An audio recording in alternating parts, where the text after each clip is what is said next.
8월 14일 마감 시작입니다. 오늘 국내 증시는 양시장 모두 상승 마감에 성공했고 환율도 10원 정도 하락이 나왔고요. 상승 종목도 1,800개 이상 상승 흐름이 나왔고 외국인 투자들도 물론 선물은 지금 누적 2조 원 가까이 쌓여 있는데 현물이 4천억 가까이 순매수가 유입이 되었습니다. 최근 국내 증시의 이런 좋은 흐름은 나스닥 지수가 우리나라 지수도 나스닥이랑 동조화가 굉장히 많이 되고 있죠. 나스닥 지수가 지난주 월요일에 이어서 계속적으로 지금 종가를 끌어올리고 있는 상황이 나오고 있습니다. 사실 지난주 월요일날 증시를 하락시켰던 미국의 경제도나 우려가 주간 신규 수납 청구 건수가 나쁘지 않게 나왔고 여기에 미시간대 인플레이션 지표도 계속적으로 3년 내 최저치를 기록한 데 이어서 오늘 생산자 물가지수까지 2%대 초반이 나왔습니다. 결론적으로는 이 차트 보이시나요 여러분들? 2021년부터 2020년도까지 확대되었던 인플레이션이 잡혀가고 있다. 거의 반토막이 났죠. 잡혀가고 있는 상황에서 연준의 금리 인하에 대한 기대감들이 커져가고 있다. 내일 만약에 소비자 물가지수가 예측치가 3%거든요. 근데 정말 3%대를 좀 이탈해서 2.8, 2.9가 나와버리면은 또 증시가 한 번 더 위로 칠 가능성이 높겠죠. 다만 내일은 우리나라 증시가 휴장입니다.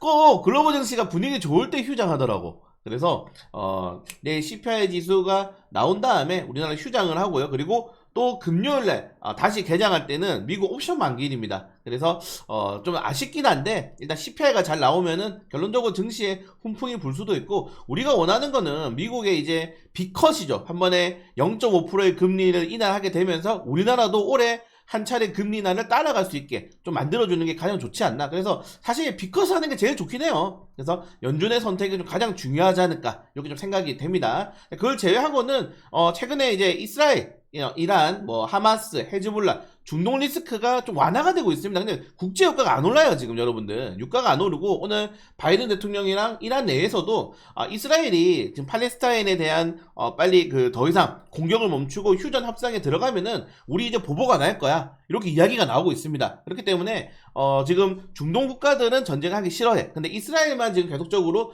전쟁을 확대를 하려고 하고 있는 상황이기 때문에 미국도 좀 짜증나죠. 대선 앞두고 계속적으로 중동 리스크라든가 지금 러시아 우크라이나 같은 경우도 전쟁이 다시 한 번 더 재촉발되고 있지만은 해석이 다르죠. 지금 러시아 우크라이나 같은 경우에는 11월에 평화회담을 앞두고 이제 우리가 흔히 말하는 고지전 땅을 좀 더 따먹기, 땅 따먹기라든가 아니면은 조금 더 협상의 우위를 점하기 위해서 우크라이나가 약간 무리하는 그런 흐름인 거고 지금 중동 리스크 같은 경우에는 전쟁을 다 하기 싫어해. 이스라엘 빼고. 그래서 이스라엘을 좀 잘 달래기만 한다면은 전쟁 리스크가 올해 빠르게 해소될 가능성도 매우 높습니다. 이런 건 나쁘지 않죠. 그리고 지금 바이든 대 트럼프 대 해리스도 해리스의 지지율이 계속적으로 높기 때문에 우리가 좀 우려했던 트럼프 시즌2, 트럼프 2기 정부의 이런 무역 분쟁도 완화될 가능성도 크다. 그러니까 정말 잘하면은 정말 우리가 흔히 말해서 이제 아구가 맞는다 그러죠. 딱딱딱 이렇게 맞아버리면은 올해 전쟁 다 끝나고 연준 빅스텝하고 인플레이션 잡히고 이렇게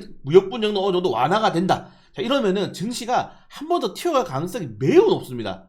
기대감들이 많아요. 그러니까 긍정적으로 시장을 해석한다 그러면은 해석할 여지가 엄청나게 많습니다. 특히 미국 대통령이 허니문 랠리 기간도 있죠. 그래서 좋게 좀 생각을 계속적으로 하려고 하고 있습니다. 근데 나쁘지 않을 것 같아요. 일단은 나쁘지 않을 것 같은데 우리나라 내부적으로는 뭐가 있습니까? 금투세. 이거 해결 못하면은 여러분들 거래대금 안 늘어납니다. 여러분들 빨리 청원하는 거 좀 계속 해 주시고요. 금투세 관련해가지고 계속적으로 투자자분들의 관심이 필요하다.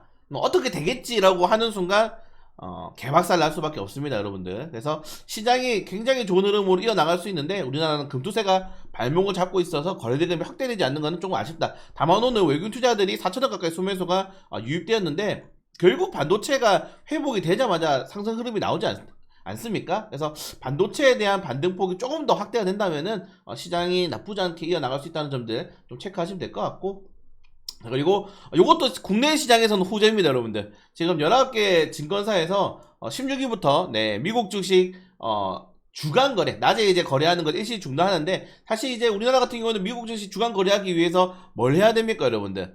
대체 거래소를 이용해야 되죠. 이 대체 거래소가 블루오션을 이용했었는데 이 블루오션이 아시겠지만 지난 아시아 시장 급락 나올 때 우리나라에서 주간으로 신규 수급 들어온 거 전부 거래 취소시켜 버렸죠. 그러니까 블루오션이랑 계약을 맺었던 이 기업들도 다 증권사들도 다 피해를 입은 겁니다. 어떻게 보면은. 근데 지금 블루오션 뭐 배째라 하고 있어요. 그래서 블루오션이 지금 거래가 중단이 됐기 때문에 한국에 이제 19개 증권사들이 일단은 잠깐 우리 이거 해결부터 하고 진행하자 하면서 미국 주식 주간 거래를 일시적으로 중단했는데, 이렇게 되면은 국내 증시에 그나마 그래도 여러분들 이 환자들이 쉴 수 있겠습니까? 우리나라 시장의 수급이 단돈 진짜 1000만원 1억이라도 들어올 가능성이 있다는 점들 좀 체크, 단타라도 칠 물량이 들어올 수 있겠죠. 체크하시면 될 것 같고, 그리고 최근에 이제 한국의 긴축이 지금 최장기 기간으로 나오고 있죠. 고금리가 3%대 위로 유지가 되고 있는 상황인데 가계부채가 엄청나게 늘어나고 있습니다. 근데 여러분들 원래 가계부채는 늘어날 수밖에 없어요. 일단 경기가 그렇게 좋진 않기 때문에. 다만 제가 좀 짜증나는 거는 주택 마련 자금의 가계부채가 엄청나게 늘어났다는 겁니다. 그러니까 우리나라 지금 정부가 이거는 다 까야 돼요. 뭐 국민의힘이든 민주당이든 집값을 잡을 생각이 없어. 근데 잡을 생각이 없죠. 보십시오, 여러분들. 주택 마련한다고 지금 이렇게 가계부채가 올라가고 있는 겁니다. 그러니까 사람들이 주택 대출 받는 걸 이전한다고 주식 투자라든가 소비할 돈이 없는 겁니다. 빨리 부동산을 잡아야 돼요. 네, 빨리 부동산을 잡아야 되는데 쉽지 않다. 잡을 생각이 없다. 부동산 잡으려고 하니까 그 뭐 사실 뭐 88 뭐 부동산 대책에서 그린벨트도 해제하고 디딤도 뭐 금리도 올린다고 하는데 더 파급적으로 가야 됩니다. 그래놓고서는 프로젝트 파이낸싱 돈 은행에서 갚아주고 이자 50% 낮춰주고 이게 뭡니까? 그래서 결국에는 부동산이 잡히지 않으면은 주식시장도 살아나지 않는다. 요거 꼭 여러분들 좀 체크를 해야 될 필요가 있을 것 같습니다. 그래서 집값과 부동산은 굉장히 큰 상관관계가 있다, 이렇게 말씀을 좀 드리고 싶고요. 자, 거래대금이 아쉽습니다. 오늘 외국 투자들 많이 들어왔는데 거래대금이 아쉬워요. 네, 거래대금 좀 터져줘야 되는데 아쉽다, 이렇게 말씀드리고 싶고, 오늘 삼성전자, SK하이닉스 대부분 강한 수매수가 유입되었습니다. 이건 좀 다행인 거죠. 네, 다행이다. 그런데 이 수급이 보시면은 삼성전자 제외하고는 외국 투자들의 수급이 너무 약해요. 조금 더 들어올 필요가 있다는 점들. 기관들 같은 경우에는 최근에 항공이랑 여러분들 그 방위산업 엄청 사더라고요. 그래서 우주항공 관련 테마들도 최근 좀 차트 좋아가지고 제가 주말 동안에 또 영상 한번 올려드릴 수 있도록 하겠습니다. 네, 그리고 엔비디아 지금 엔비디아 관련된 이 목표가 상향 리포트가 너무 많이 나오고 있기 때문에 반도체 종목들 빠르게 좀 반등을 좀 기대해보는 건 나쁘지 않을 것 같고, 야, 현대에너지솔루션이 상한가를 가버렸습니다. 이거 제가 태양광 관련해서 최근에 자료를 엄청 많이 올려드렸지 않습니까? 중국산 이 태양광 패널 소재 장비 뭐 부품 전 세계적으로 점유율이 90%입니다. 다 중국산이야. 근데 이번에 중국산 태양광 패널에 관세 때리고 미국과 중국과 유럽연합의 무역 분쟁이 발발하게 되면서 한국이 그 시장을 비집고 들어갈 가능성이 굉장히 높아지고 있다는 겁니다. 네, 그렇기 때문에 오늘 크게 탄력이 나왔다는 점들, 상한가를 가지고 솔직히 몰랐어요. 네.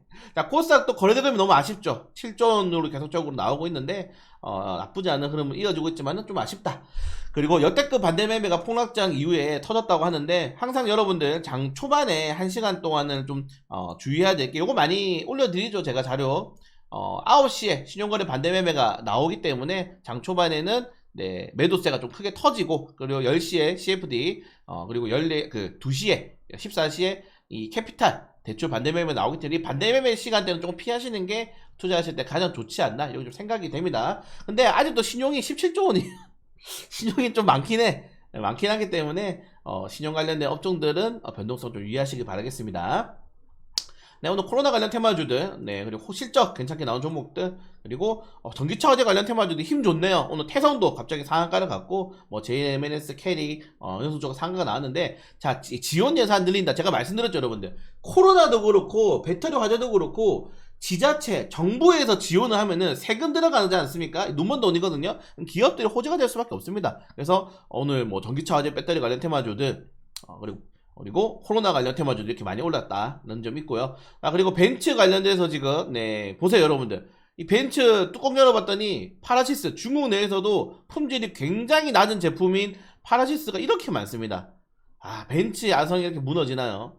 자, 아무튼 이제 웬만한 기업들이 배터리 제조사를 공개를 하기 때문에 여러분들 전기차 포비아가 어느 정도 완화가 됐으면 좋겠고, 오히려 이런 걸로 인해서 전기차에 대한 시장 개편이 나오게 된다면은 좀 나쁘지 않을 것 같습니다. 사람들이 LG라든가 우리 SK 배터리 사고 싶어 하지 파라시스 이런 거 사고 싶어 하겠어요? 그래서 이런 것들도 투자자들, 우리나라 시장에서는 충분히 호재가 될 수 있다는 점들 좀 체크하시면 될 것 같고, 네, 그걸 제외하고는 뭐 오늘 큰 이슈 없이 야, 요새 계잡주가 너무 잘 가요. 지금 미쳤어요, 승률이 여러분들.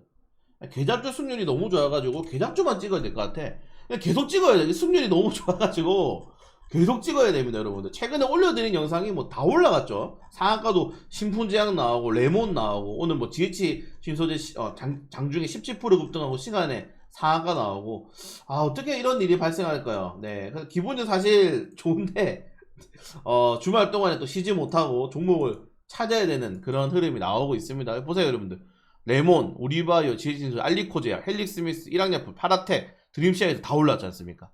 그래서 계잡주를 많이 사랑해 주시면은 제가 영상 많이 올려드리도록 하겠습니다. 항상 여러분들 좋아요, 댓글 좀 많이 눌러주세요. 네.